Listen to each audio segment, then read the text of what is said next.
Leo, who is not here today, is my Belgian Malinois, who you will learn a bit more about. I'm going to talk to you today about something very close to my heart. I am hoping you will go away from today thinking differently about at least one thing.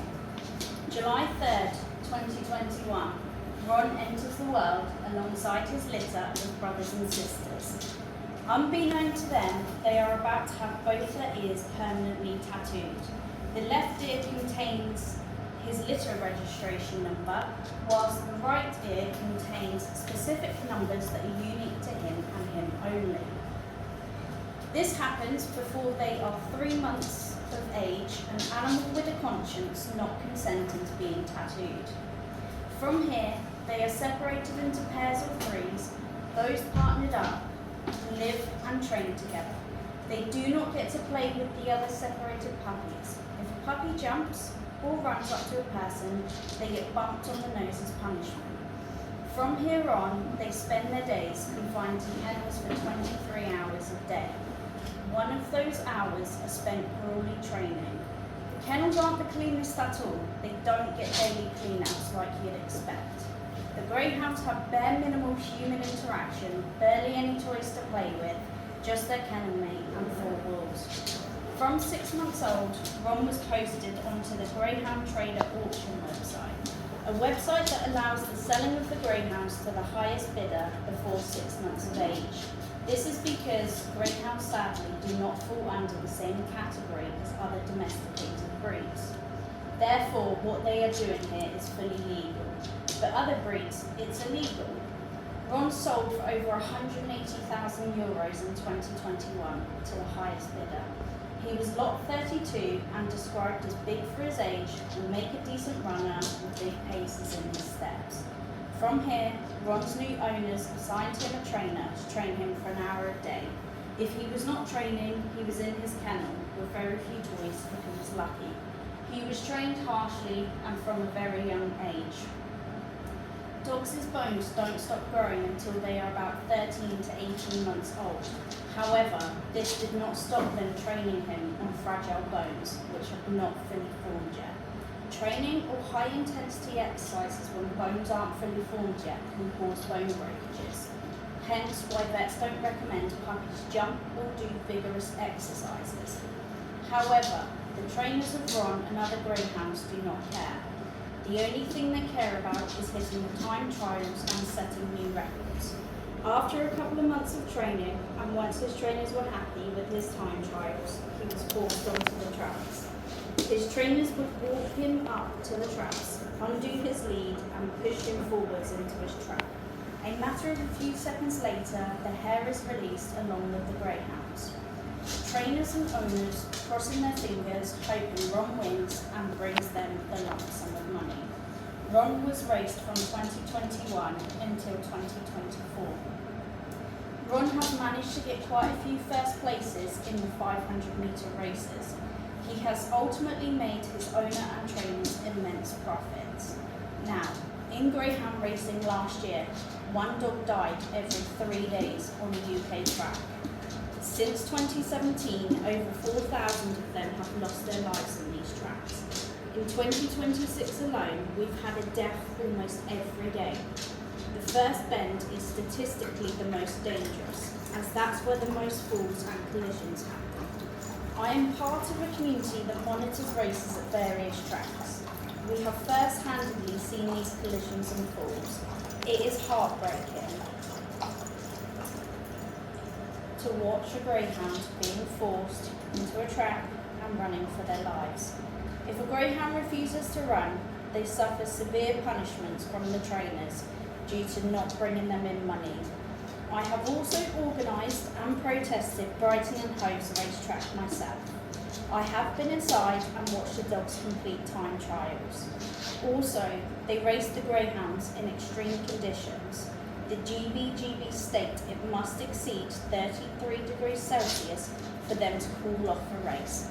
Very rarely is a race called off for heavy rain downpours. I've seen races happen in foggy conditions so bad that you cannot see the dogs. You are merely relying on the commentator's voice to tell you their positions. Ron came to me in 2025, straight from the streets. He had been roaming for who knows how long, scavenging for food, fighting for survival. Looking back at his race history from his tattoos and racing name, I could see all of his entries, future entries and prize money he has won. Ron won over double what his owners paid for him in his racing days. He first raced in Ireland over at their racetracks. He was then exported over to England for his last few races. His last race was up in Sheffield. Ron finished first. From his history, Ron had a ban for life for merely looking at another dog mid-race. So he was punished by his trainers for this and thrown onto the streets like trash. They didn't care about his well-being or future or what happened to him. His trainers and owners only cared about what money he was bringing in, and that's it. I brought Ron home at the end of February, a fragile, skinny, timid-looking boy, as you can see from the picture here. Unknown when he was last fed or given water. Myself and Leia welcomed him into our house with open arms. Ron had fleas and worms and required immediate treatment, which he got. After 24 hours, Ron put his trust into me. Leia and me showed him how to climb onto the sofa. From there on, he has never looked back. Ron has accomplished so much in 16 months. Leia has helped to show Ron how to climb stairs while she opens doors and lets them into my room to sprawl on my bed. We have taken Ron to the beach for the first time, and he absolutely loved it. He dunked his paws in the sea for the first time, an experience that is so simple, yet every dog sees it as a basic thing going to the beach. For greyhounds like Ron, they have never seen the sea, let alone dunked their paws in it. Ron has shown us his full goofy personality and has come leaps and bounds in everything we've shown him. Looking at him now, you would never think he had been through this. Oh, sorry, boy. That's second class. You won't have to take it at the end of the day. Ron has also caused our local cafe to upgrade their pup cup sizes for him, as otherwise they barely touch the sides. Ron is the biggest baby. He is a cuddle monster. He is a mama's boy, as I say. I cannot go to the loo without him, God forbid. Now you know a bit about Ron, let me talk to you about the other greyhounds who aren't so lucky. Not every racing greyhound gets to end up in a loving, caring home. Once they've been discarded from racing, their owners are happy to sell them on to whoever. No welfare or background checks are performed, no house checks are done. No questions asked about what their greyhound is going to be used for, example, a pet. The unlucky ones end up dumped or sold off and are exported internationally into countries that do not have any welfare laws regarding animals. There has been footages of greyhounds being exported to Pakistan, China and many more countries. The greyhounds can end up in China's meat trade, just to make their new owners a quick bit of money and they move on to the next one. Some end up getting tortured in other countries too. Bricks over their heads, de-skinned alive, boiled alive. These are just a handful of things that can happen to them if they do not end up in a rescue centre. Rescue centres are getting full capacity from the racing industry as the high turnover of the hounds. This then puts pressure onto rescues to rehabilitate and find them loving homes where they will be safe. The majority of the greyhounds have trauma from their past, just like Ron does. I could not touch his feet without him squealing. He has been checked over by a vet and given the all clear. This is because his previous owners and trainers have clearly done something horrific to his feet.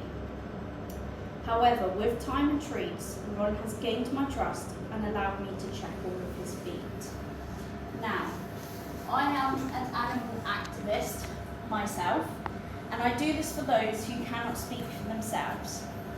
Ron comes along with me to outreaches and helps spread awareness to people on the reality of greyhound racing and how it is not as it's made out to be. Myself and Ron have been very lucky as we have met up with animal rights activists Mel and Steve. We made a video on YouTube highlighting the reality into the greyhound industry and how far Ron has come in such a short span of time. Mel and Steve were so in love with Ron, and after seeing his state he arrived to me in, compared to now, they were filled with tears in their eyes. Ron and I spread awareness online and in person at various locations across the UK. I have been involved with the GBGB Awards Night protest. The GBGB are the Great Britain Greyhound Board, who award trainers for best dog, best bitch, etc.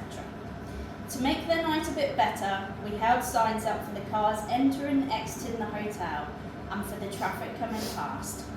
The support we had was immensely positive.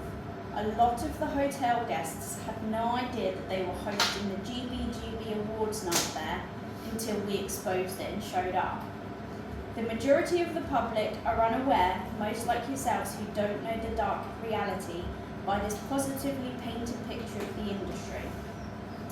Now, through our activism and coming together as one, we have managed to not only raise awareness, but the public are no longer interested in greyhound racing, aside from the greyhound racers themselves. The industry is now dying out. Not many people entering or betting, no longer betting on the greyhounds' lives. Recently, Oxford Track was very close to shutting their doors for good, due to their sponsors not wanting blood on their hands no more. The list goes on for things we have achieved as activists, as part of Southampton Animal Action. Knowing you're doing your bit, even if it is just showing up, is one more person standing up for the victims. I help organise the protests and outreaches regarding the greyhounds for Southampton Animal Action, and we are always happy for more people to join us. As they say, the more the merrier. We do not pressure you to do anything you are not comfortable with. It took me a year to talk on the megaphone, and now you cannot get me off of it. Small things can have the biggest impact without you realising. We also apply pressure to companies online, so even if you can't make an event in person, there is ample opportunities to email, call or leave reviews for companies to expose them and open their eyes a bit. Now, I'll show you the YouTube video that we did with Mel and Steve. Should already be recorded, I was just going to say,